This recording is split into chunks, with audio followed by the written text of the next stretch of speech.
কেমন আছেন নাজিরুল? হ্যাঁ ভালোই, ভালো আছেন? হ্যাঁ আলহামদুলিল্লাহ ভালো। লেয়ার তুমি তো দেখাশোনা করো তাই না? হ্যাঁ আমি দেখাশোনা। এবং তুমি কি একাই দেখাশোনা করো নাকি তোমার সাথে কেউ সাহায্য করে? আমার ফ্যামিলির লোক আছে আর আমরা সবাই মিলে দেখাশোনা করি। সবাই মিলে দেখাশোনা করো? হ্যাঁ। আর এখানে তোমরা বাচ্চাটা কোথা থেকে সংগ্রহ করছো? আমরা বাচ্চাটা সংগ্রহ করছি ডিলারের কাছ থেকে। ডিলারের কাছ থেকে? হ্যাঁ। এখানে ওই কতগুলা বাচ্চা আছে? বাচ্চা আছে 3000।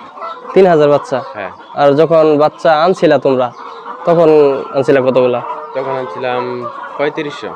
তখন 3500 বাচ্চা আনছিলা? হ্যাঁ। তো এইগুলোর পরিচর্যা প্রথম অবস্থায় কি বাচ্চাগুলো পরিচর্যা করার সময় যখন ছোট থাকে তখনই তো সমস্যা বেশি তাই না? হ্যাঁ যখন সমস্যা বেশি অনেক ওষুধ খাওয়ান লাগে তখন ছোটবেলা। আর তো এই বাচ্চা যখন মারা যায় আর কি তখন তো ছোটবেলায় মনে হয় বেশি মারা যায়। ছোটবেলায় মারা যায় কিন্তু রোগ না ধরলে আসলে মারা যায় না, তবে বড় হলেও মারা যায়, এখনো মারা যায়, অসুখ হলে আর কি মারা যায়। তো এই বাচ্চা প্রথম অবস্থায় তো হিট দেওয়া লাগে, ডিলার যখন দেয় তখন তো হিট দেওয়া লাগে। আর তখন ওই একটা বাচ্চা কত করে পড়ছে তোমাদের পার পিস? একটা বাচ্চা 50 টাকা 52 টাকা এরকম পড়ছে।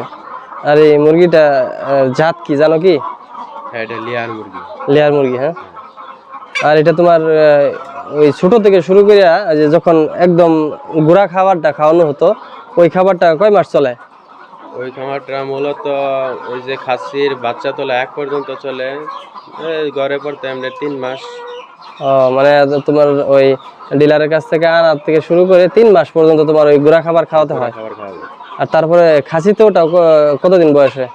খাসিতে ওঠাই 90 দিন 80 দিন এরকম বয়স। 90 দিন অথবা 80 দিন বয়স যখন হয় তখন তোমরা খাসিতে ওঠাই ভালো। আর এই যে দেখা যায় ঠোঁট কাটা, এই ঠোঁটটাকে তোমরা এই কখন কাটো? এই খাসিতে ওঠানির আগে নাকি ওঠাই হেরে? খাসিতে ওঠানির আগে কাটি। তাহলে মানে এই ঠোঁটটা কাইটা তারপর প্রথম একটা 2টা 3টা এরকম করে আসে। আর এমনিতে কি যে মুরগিটা মনে করো যে 120 দিন পরে একটা ডিম দিল, এরকম কি কোনো দিন যাবো যে ওই দিন সে ডিম বাদ যায় মাঝে মধ্যে? ওটা তো আসলে আমরা খেয়াল করি না কোন মুরগিটারে ডিম দেয় কোন মুরগিটা ডিম দেয় না। তবে আর কি আইডিয়া করে বলা যায় না যে এরকম মনে হয় বাদ যায়? মনে করে যে এই সারিতে মুরগি কয়টা আছে, নিচের সারিতে এরকম একটা আইডিয়া আছে তো তোমাদের তাই না? একটা খাঁচার মধ্যে মুরগি 3টা দেখা যাচ্ছে, বা অনেকটা দুইটাও আছে। তাহলে তোমরা যদি একটা হিসাব করতে যাও যে এই খাসিতে আজকে দেখা যায় দেখি কয়টা ডিম আছে আর মুরগি কতটা আছে, এরকম করলে কিন্তু হিসাব করা যায়। হ্যাঁ করা যায়। তো ওই হিসেবে কি দেখা যায় না যে একটা মুরগি আজকে ডিম পারলো না, এরকম হিসাব করলে দেখা যাবে আর কি? হ্যাঁ দেখা যাবে। তো এখন কি মুরগির রোগবালাইটা কি এখন বেশি আছে না কম? রোগবালাই এতদিন ছিল, এখন একটু আবার রোগ আসছে যার জন্য মুরগি দিনে 4-5টা করে মারা যায়। হ্যাঁ দেখ, এই মুরগির মধ্যে মানে সবচেয়ে বেশি ডেঞ্জারাস রোগ কোনটা, বিপজ্জনক রোগ আছে আপনার কলেরা রোগ আছে, পরে আর অনেক ভাইরাস জনিত রোগ আছে, আসলে ওগুলা ধরলে সাথে সাথে চিকিৎসা করা লাগে, না হলে মুরগিগুলো অনেক কাটা যায়, দিনে 10টা 15টা এরকম কেটে যায়। আর এখানে যে মুরগির যে একটা চিকিৎসা আছে, এই চিকিৎসা দেয় যে ডাক্তার, তিনি কি কোথা থেকে আসে? আমাদের ডিলার এই ডাক্তার দেয় আমাদের চিকিৎসা, মুরগির চিকিৎসার জন্য।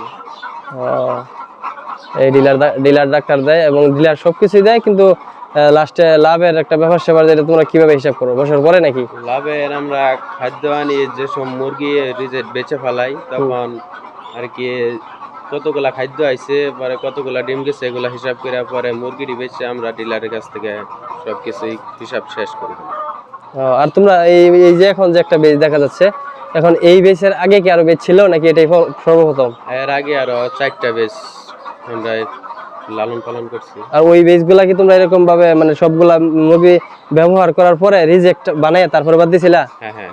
আর এমনিতে ভাইরাসে তো একদম শেষ হয়ে গেছে এরকম না তো? না না, ভাইরাসে এতটা শেষ না। এখানে তো অনেক বাতাস টাতাসের দরকার তাই না? হ্যাঁ বাতাস। আর শুনছি এইগুলা নেট যে দেওয়া হয়েছে, এগুলো নেট কিসের জন্য দেওয়া হয়েছে?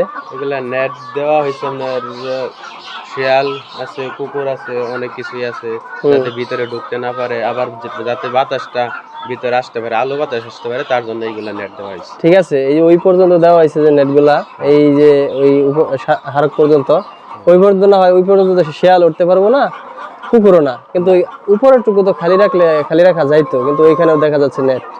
ওইখানে আসলে নেটের কারণ হচ্ছে ওইখান দিয়ে আসলে শালিক আসে, অনেক কিছুই আসে, এর কারণে আমরা জালি দিছি যাতে শালিকটা না আসতে পারে।